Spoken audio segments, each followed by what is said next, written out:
Okay guys, what I probably forgot to show you in my previous video of doing the faces is, okay, you want to do those faces, you want to drill into these crosses really easy. Not drill, domino into those crosses really easy. Just set up a line across here with some form of thing where you can run it along. You think, then here's my rail. Just pull my rail down like so. Drop it down till it locks in into this part. So that's locked in now. That's now 90 degrees.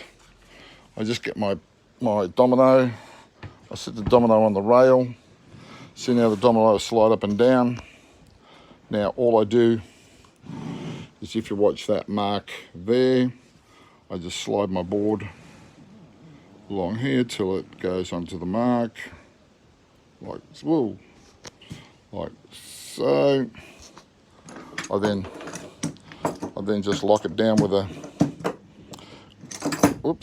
just lock it down one-handed with, bit hard, one-handed at times. There, I lock it down. I use my other one, which is this. This is simple. Lock it down. Well, this, okay, I better do it properly. Hook it in here and lock it down. So therefore, it's nice and firm now. Get this one out. Okay. Now, this slides up and down. Obviously slides right there, right along the rail, as you can see. So, I forgot to add that to it all. All right, see you guys.